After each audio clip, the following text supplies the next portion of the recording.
Hello and welcome to this introduction to reading Tibetan. My name is Adelaide Foster.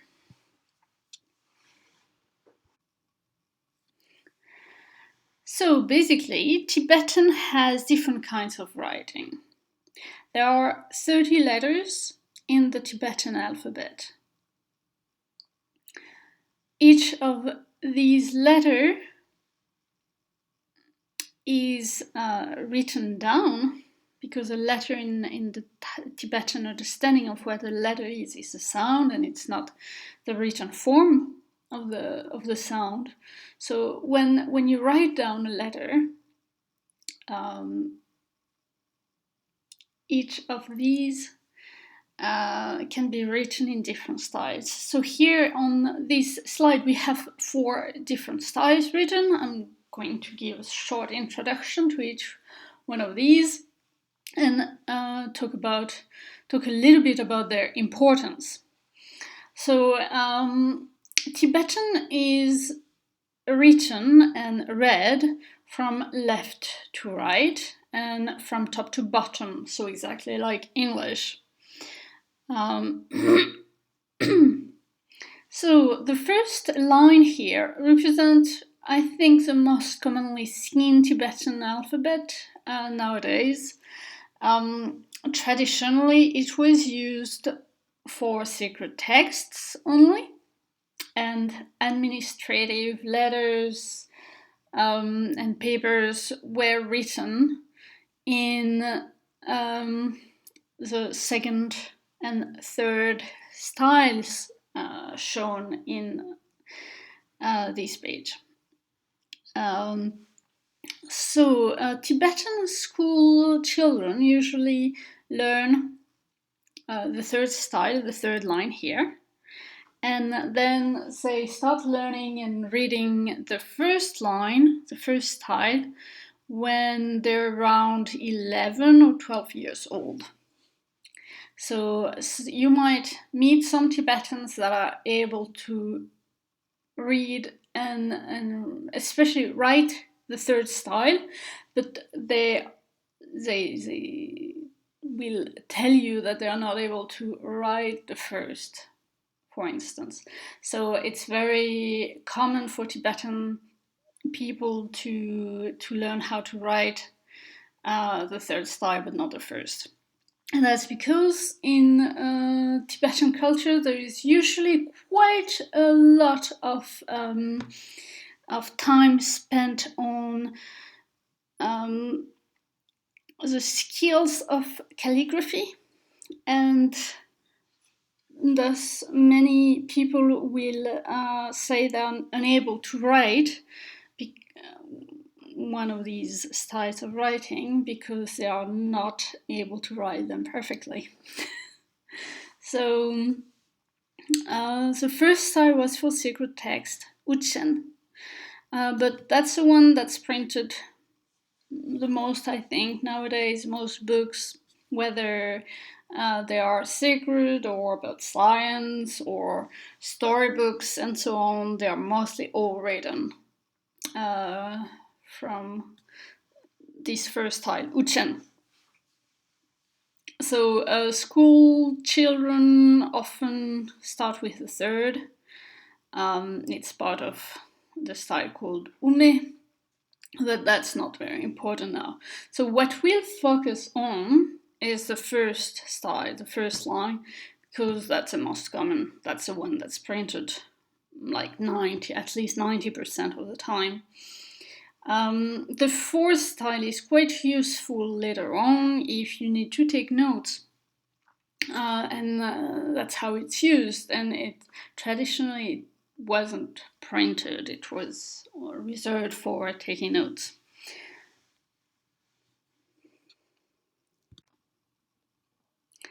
So today we're gonna have a look at 4 letters only, really. We're going to learn only 4 letters.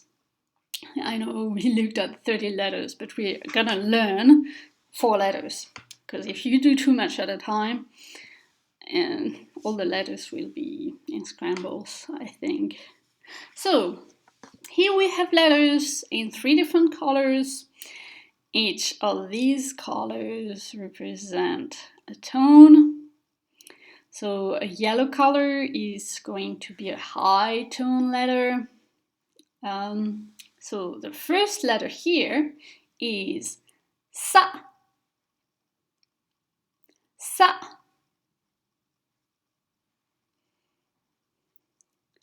The red colors are low and short letters. So the second letter here is ma. Ma. The third letter is ra. Ra. And the blue letters are aspirated, so quite long and low letters. So this one below the letter with the Latin Roman alphabet, I have written it as a BA, but it's slightly between a P and a B, and it depends on the word and on the combination, so it might be slightly different sometimes. Also, the accent makes them very different sometimes. There are some regions in Tibet in which they only actually say the vowel of this letter. Anyway, in general, this letter is pronounced ba. Ba. Okay.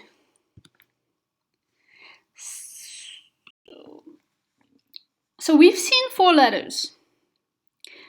And I told you before, each of these letters ends with a vowel sound, which represent emptiness, remember? But to change that, because there are other vowels in Tibetan language, you can add, some people call them a vowel sign, some people call them an accent, like the ones found in other languages. Whatever the word you want to call them, doesn't matter. These signs have each a vowel sound, so they're posited either below or above a letter. So here I've not written them with a letter, and you're not supposed to do that. So keep it quiet.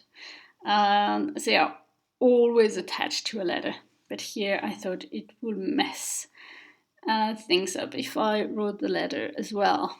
So the first accent here, the first sign here, is placed above any letter. These accents can be placed above or below any letter. So this first accent here is always above a letter, and it's a E accent. It's pronounced E. The second vowel here is always placed below any letter, and it's pronounced U. U. The third accent is the sound E. E. And it's placed above letters. The fourth accent here is the vowel O. O. So when you have these accents attached to a letter, the letter loses this ending in a and takes the vowel from these accents, from these signs. So for example, we've got the 4 letters that we've seen before. They have a dot after each one, indicating that each of these are a syllable. The colors are from the same pattern as before, so yellow for high, low and short for red, and long and low for blue.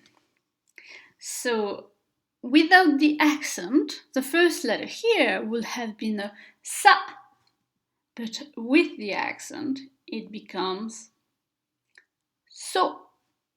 So we take this O sound from the accent and we add it to the consonant sound of the letter. So instead of sa, it's so. The second letter here has an E accent. The second letter is ra. So ra plus an E accent becomes ri. Ri. The third one is a E vowel, and the consonant is m. So me. This combination, the third combination here is a me. And the last syllable here is a ba letter with a u vowel, so it becomes pu. Pu. So that's how it works. So here you've got a little table of how the letters are placed. So basically, the upper half of the circle is letters that are high in tones, like we have on the upper left here. So it's high and short. So on the left of the circle, the left side of the circle, it's short letters, like so, and below it's ri, me. And on the right side of the circle, you've got aspirated letters, so a bit longer letters. And there is only one example here, and it's pu.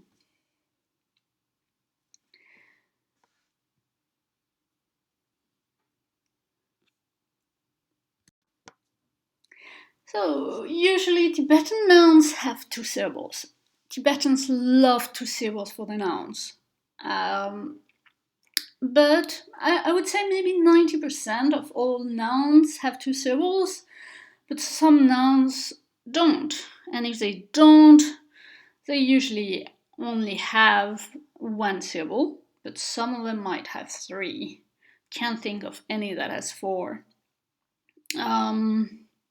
So here the letters can be nouns or verbs or preposition as well. But the letters we've seen today are all nouns. So the first letter here, sa, means place, ground, earth, dirt. So all of these are sa. So that second combination of letter and vowel sign is so. And so means tooth or teeth. So in Tibetan, nouns don't really have a number. They're not number per se. If you want to make it clear that it's only one or it's many, you have to add a preposition to them. Or you add to it, like in English, an, or there is a plural marker as well you can add, for instance. But you don't really need to do that very often. It's not necessary to be very precise. when you speak Tibetan. So, so can be tooth or teeth.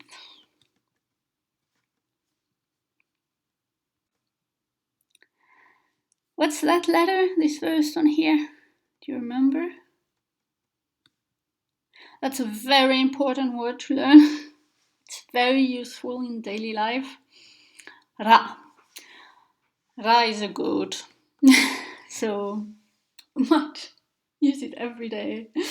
Anyway, it's an easy word to remember because it's also just a letter. When you have the combination that's found on the right here of the Ra letter with the I vowel, it becomes Ri. Ri is mountain, hill, mountain, hill. So that's an easy word too.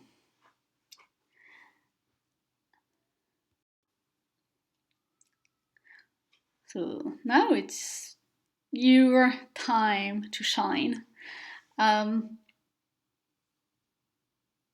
Maybe pause this recording and try to find, to remember without looking. If you can, looking if you can, that's okay as well. So to try to remember each word for each picture. So the first one is sa, ra, ri, so.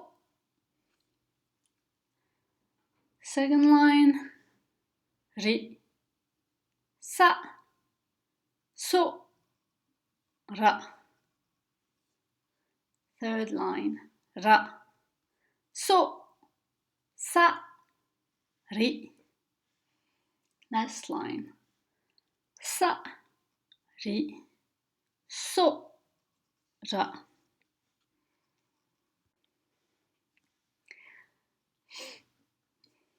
As a training exercise, you can also again pause this recording and try to read the letters by yourself. That's how you learn them, right? So I'll read them too. Hopefully you've already done that exercise. You've paused the video and have done it yourself. So first line, sa, ra, so, ri, so, ro, si, ri, si, ra, so, ri.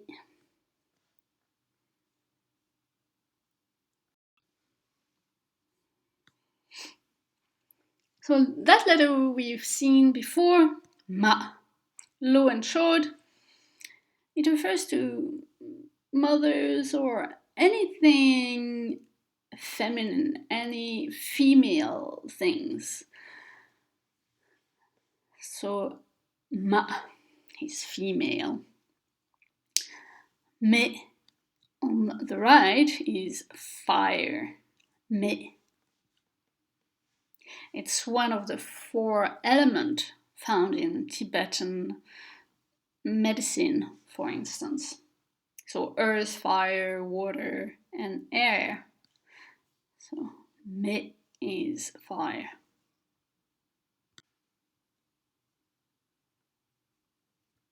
We've got 3 new words here, but take the first one as just an example. Because that's a cow. The picture is of a cow, and yes, pa in literary Tibetan is a cow. But in spoken Tibetan, nobody, I think, would ever say pa for a cow. It's usually pachuk. So, you have the literary word here, pa. The second word is very common, pu. Pu is a boy. It's usually a boy, and in spoken Tibetan, it's always a boy. In literary Tibetan, it's more like a child, actually. But it depends on the text as well. But it's one of these words that are actually generic, like non-gendered. And Tibetan is not very, very deeply interested in gender, it seems to me, when compared to English. But Pu is a child, and if you really want to make it gendered, you can say Pu Po. But that's not used anymore, and instead Pu is really reserved for boys nowadays, or sons. And the female word for this is used for girls and daughters. So Pumo on the right here. Pumo is a girl or a daughter.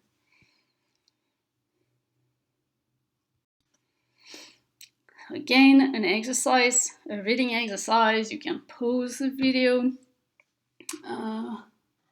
and try to read every syllable found here. I will read it now. So, ri, me, pu, sa, ra. Second line, ma, pa, su, re, mi, pumo, so,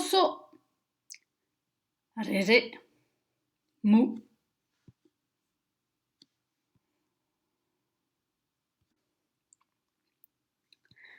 Another exercise for you. You can pause the video, try to do it by yourself. Do it many times if you need to. The first line is so, ri, me, pu.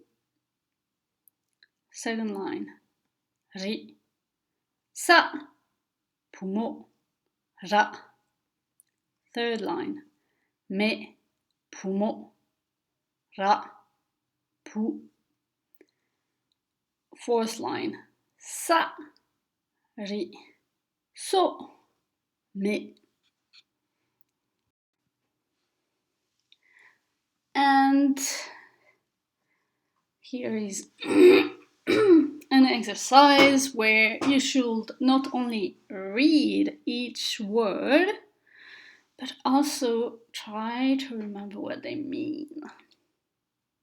You can pause the video, do the exercise yourself, check with the recording after. So the first line, the first word here, sa, is earth, ground, place, dirt. Second word, so, tooth or teeth. Third word, ra, is a goat. Fourth, ri, is a mountain. Ma is female. Me is fire. Second line, pa is for pachuk, which is a cow. Pu is a son or a boy. And the last word, pumo, is a daughter or a girl.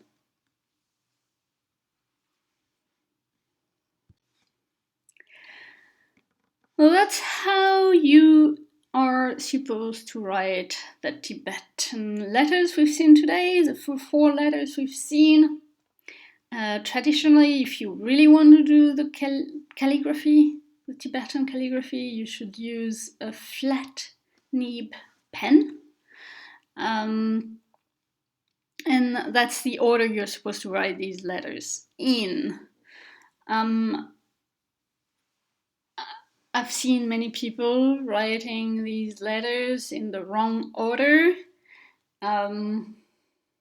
Many learners of the Tibetan language, Tibetans won't do it because Tibetans usually, the ones that learn traditional writing, they do it perfectly. They really spend a lot of time on how they write, how well they write. The writings are beautiful. But I think personally, I think it's fine to write them in a different order, unless you use a flat nib pen, because with a flat nib pen, I think it's a bit more difficult to write them in another order. But to write these letters in another order, because you might make smudges and stuff. So if you use a normal Bic or pen ball pen or anything, or pencil, whatever, I mean, don't bother too much if it's not your thing, really. But I found it's also great meditation to try to be really perfect in how you write the letters.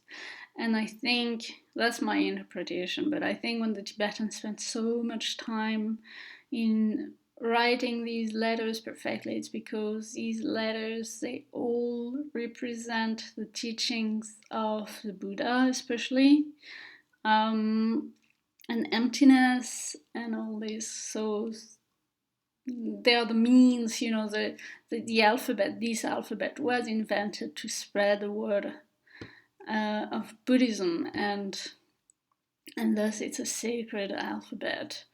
And you're not supposed to put anything with these letters on the floor and so on.